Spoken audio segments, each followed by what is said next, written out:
মুদির কাছে বিছানা পেরেছো আর মন্দিরের পাশে জায়গা নিয়েছো, বুঝতে পেরেছি তোমার তওবা কপালে জুটবে না। কথা কোন ঠিক কিনা? কপালে কি জুটবে না? জোরে বলেন, কি জুটবে না? সম্মানিত হাজিরিন ইকরাম, ডক্টর স্টিফেন হকিং একবারে দুইটা বন্ধ হয়ে গেল। তিনি বললেন, মাথার সাথে তোমরা বেল লাগাও আর ক্যামেরা লাগা দাও, আমি যা বলবো তা মনিটরে ভেসে উঠবে। এই গবেষণা মোতাবেক সারা পৃথিবীর মানুষ জানবে, পড়বে, শুনবে। এইটার উপরে সামনের মানুষের বিজ্ঞানের জীবন পরিচালনা করবে। আমার ভাইয়েরা, এই শয়তানের ট্যাবলেট আর মানুষ গ্রহণ করলো না, এর উপদেশ মানুষ গ্রহণ করলো না। এই নরপিশাচ ট্যাবলেট আবিষ্কার করলো, মৃত্যুকে অস্বীকার করলো, তারপরেও দুনিয়ার থেকে বিদায় নিয়ে চলে গেল। মৃত্যু নামক রোগ থেকে বাঁচানোর মতো পৃথিবীতে আপনার কেউ নাই। বাংলাদেশে থাকেন, ইন্ডিয়া যান, জাপান, কুয়েত, কাতার, ইন্দোনেশিয়া, পৃথিবীর যেই প্রান্তে যান আপনার মৃত্যু হবে। এই মৃত্যু থেকে বাঁচানোর মতো পৃথিবীতে আজ পর্যন্ত কোনো হাসপাতাল নাই। কথা বলেন ঠিক কিনা? আল্লাহ রাব্বুল আলামিন বলেন, আল্লাযী খালাকাল মাউতা ওয়াল হায়াতা লিয়াবলুয়াকুম আইয়ুকুম আহসানু আমালা ওয়া হুয়াল আজিজুল গফুর।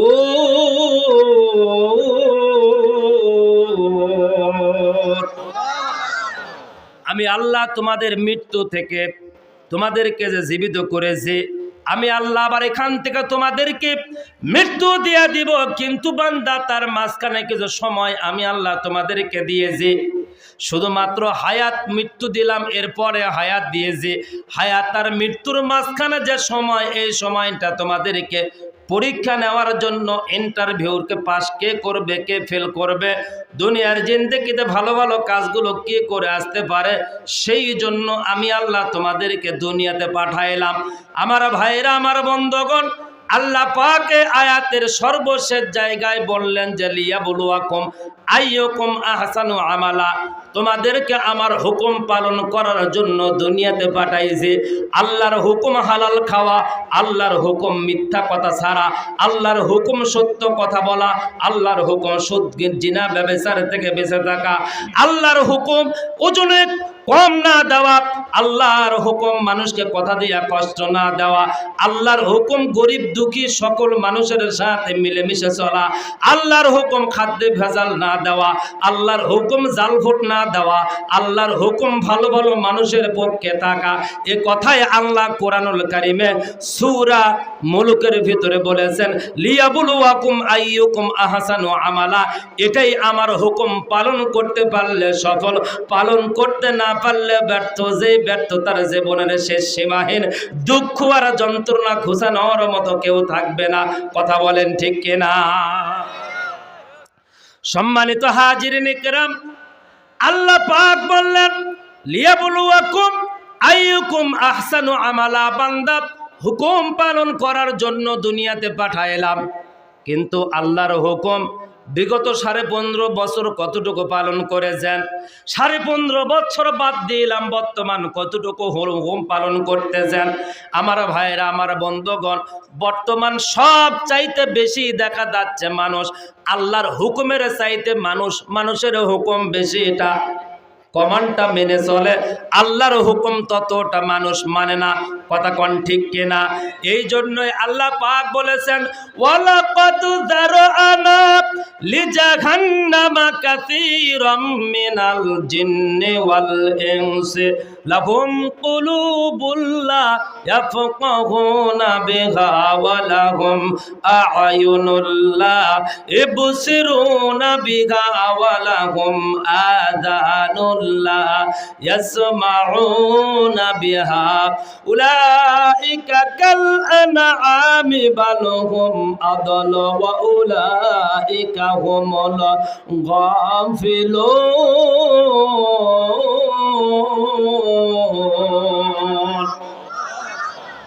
আমার হুকুম পালন কিছু মানুষ যে করবে না, সেইটা আমি আগে আপনাকে জানায় দিলাম। হে নবী, আপনি বলে দেন, ওয়ালাকাদ যারআনা লিজাহান্নামা, মানুষের মধ্য থেকে বর্তমান বাংলাদেশে 17.5 কোটি মানুষ, সারা পৃথিবীতে 850 কোটি মানুষ, পৃথিবীর বয়স প্রায় 650 কোটি বছর। আল্লাহ পাক বলে দিলেন, হে নবী আপনি পৃথিবীর মানুষকে বলে দেন এই মানুষগুলোর ভিতরে আমি কিছু মানুষকে তৈরি করেছি, পৃথিবীতে পাঠিয়ে দিয়েছি, এদেরকে জাহান্নামে দেব। কিছু জিনকে দুনিয়াতে পাঠিয়ে দিয়েছি, এদেরকে জাহান্নামে দেব। বকরি, ছাগল, গরু, কুকুর জাহান্নামে যাবে না, শুকুর পাখিরা জাহান্নামে যাবে না, তরলতা জাহান্নামে যাবে না। জাহান্নামে যাবে 2 পাওয়া মানুষ, জাহান্নামে যাবে 2 পাওয়া জিন।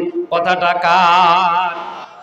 আল্লাহ পাক বললেন 1 নাম্বার তাদের যে অপরাধ থাকবে, 1 নাম্বার জাহান্নামীদের অপরাধ। ও যুবক মনোযোগ দিয়া শোনো, 1 নাম্বার অপরাধ লাহুম কুলুবুল লা ইয়াফকাহুনা বিহা। আমি আল্লাহ যাদেরকে বিবেক দান করলাম, এই বিবেক দিয়া আমার বান্দা দুনিয়ার সকল সফলতা দেখে, এই বিবেক দিয়া বান্দা দুনিয়ার সকল চাকচিক্য দেখে, এই বিবেক দিয়া বান্দা কার পাশে ঘুরলে আরেকটা বার নির্বাচনের পরে চাকরি পাওয়া যাবে সহজে, এই বিবেক দিয়া বান্দা তার পেছনে ঘোরে। ওই নেতা নামাজি, ওই নেতা বেনামাজি, ওই নেতার স্ত্রী পর্দা করে কিনা, ওই নেতার হালাল খায় কিনা ওইটা দেখে না, রসুলকে গালি দেয়, কোরআনের বিপক্ষে কথা বলে, আলেম ওলামাদের বিপক্ষে চলে, তার পেছনে ঘোরে যারা জাহান্নামের কীট পতঙ্গ। তারা কথাটা কার? জোরে বলেন কার? লাহুম কুলুবুল লা ইয়াফকাহুনা বিহা। পথ দিলাম আলিমি, অন্তর দিলাম আমি। মুয়াজ্জিমের আজান 5 বার তোমার কানে পড়ে না, নেতা একবার ফোন করলে দ্বিতীয়বার ফোন করে তুমি কও স্যার ভুল হয়েছে, বড় ভাই কোথায় আসতে হবে।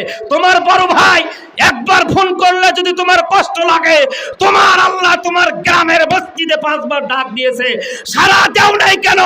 মরে দেখো, তোমার খবর আছে। কথা বলেন ঠিক কিনা? ফাজলামি শুরু করে দিছো না?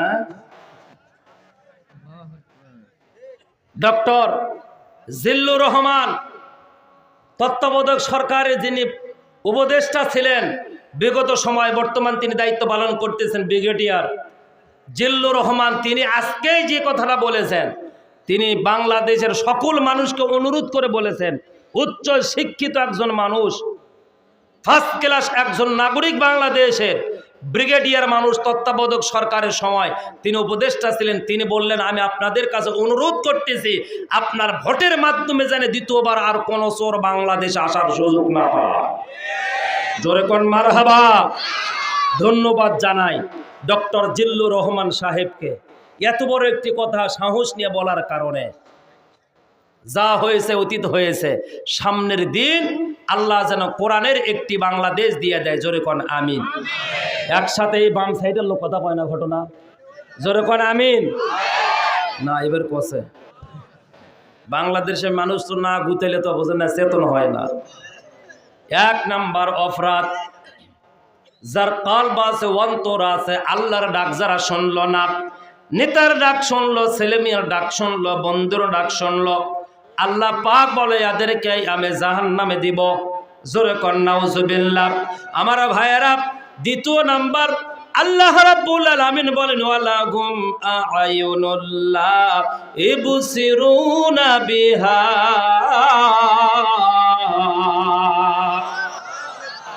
দুইটা চোখ আমি দিয়েছি। পৃথিবীতে কোন নেতা তোমার চোখের জন্য আমি আল্লাহর কাছে আবেদন করে নাই, আমি আল্লাহর কাছে কোনোদিন দরখাস্ত করে নাই, আমি আল্লাহর কাছে কোনোদিন আবেদন দরখাস্ত নিমন্ত্রণ পত্র লেখে নাই। আমি আল্লাহর কাছে বলার পড়বে 2টা চোখ আমি আল্লাহ দান করলাম।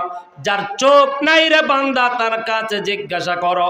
তোমারে চোখ দিয়েছে জাল ভোট মারার জন্য নয়, তোমারে চোখ দিয়েছি টাকার বিনিময়ে তুমি ভোটের রাতে বিক্রি হয়ে যাবা সেই জন্য নয়।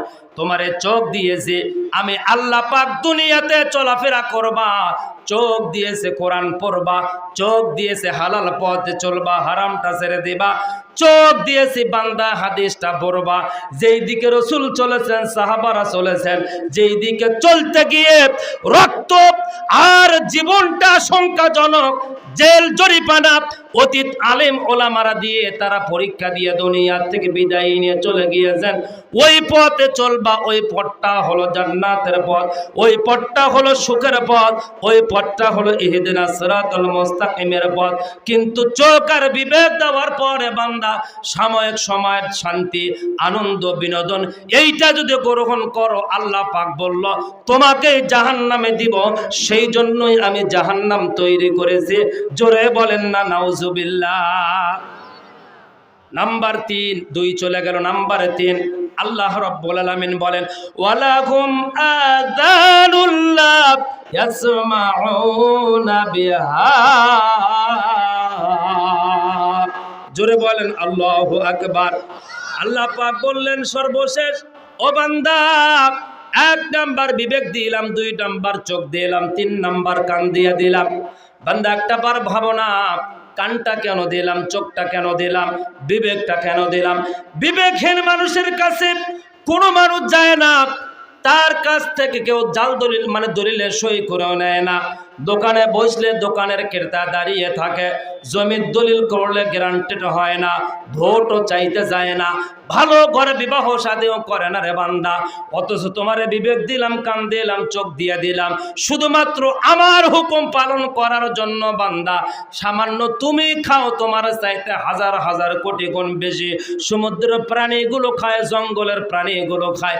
ওদেরকে যদি খাবার পৌঁছায় দিতে পারে, তোমার মতো হাফ কেজি রান্না করলে 3 বারে খায়া শেষ করতে পারবা না। বেশি খাইলে টয়লেটের দরজায় জিকির করতে হয়, অথচ তোমার খাবারের টেনশন করতে হয়। বান্দা তুমি ভুল করেছো, তোমার জন্য 50 বছর পূর্বে রিজিকের সকল ব্যবস্থা তুমি দুনিয়াত আসার পূর্বে আমি আল্লাহ করেছি। জোরে কন্না মারহাবা। আল্লাহ রাব্বুল আলামিন বলেন ওয়ালাউ মা মিন দাব্বাতিন ফিল আরদি ইল্লা আলাল্লাহি রিজকুহা। আমি আল্লাহ তুমি দুনিয়াতে আসার 50 বছর পূর্বে রিজিকের ব্যবস্থা করেছে। রিজিক নিয়ে টেনশন করেছিল আওয়ামী লীগ, যার কারণে সখ্যতা গড়াইছিল ইন্ডিয়ার সাথে। যখন আমাদের প্রফেসর ডক্টর ইউনূস আসলো, ওরা বলল আমরা দিব না চাল, ওরা বলতেছে আমরা দিব না আলু, ওরা বলতেছে আমরা দিব না পেঁয়াজ। এখন বাংলাদেশিরা যখন বলল পেঁয়াজ লাগবে না, পাকিস্তান খালাতো ভাই পেঁয়াজ পাঠাবে, অন্য দেশ আমাদেরকে আলু পাঠাবে, তখন ইন্ডিয়ার লোকজনগুলো পেঁয়াজ আর আলু রাস্তায় ঢেলে দিয়া ময়ূক রঞ্জনের বাড়ির টয়লেটে ভরা দিয়েছে। জোরে কোন মারহাবা। বুবু আইবা তুমি আইবা গো, এবার আইসা বুবু ক্ষমতা পাইবা না। কথা কোন ঠিক কিনা? বুবু আইবা তুমি আইবা গো, এবার আইসা বুবু ক্ষমতা পাইবা না। খোঁজনায় বহু বহু জিন্না কাকার। কথা কন, কথা কন। খোঁজনায় খালা জিন্না কাকার, আরো বিপদে কাওয়া চাচা। কথা কন ঠিক কিনা? দরবেশ বাবাক দেখি মুখে দাঁড়িয়ে নাই। বুবু আইবা তুমি আইবা গো, এবার আইসা বুবু ক্ষমতা পাইবা না। কথা কোন ঠিক কিনা? চাল লাগবে না, ডাল লাগবে না, মরিচ লাগবে না, আমাদের পেঁয়াজ আর আলু কিছুই লাগবে না। বাংলাদেশের মানুষ ইন্ডিয়ার কলকাতায় যাওয়ার না কারণে কলকাতার হোটেলগুলো বর্তমান বন্ধের দিকে, কলকাতার মার্কেটগুলো বন্ধের দিকে।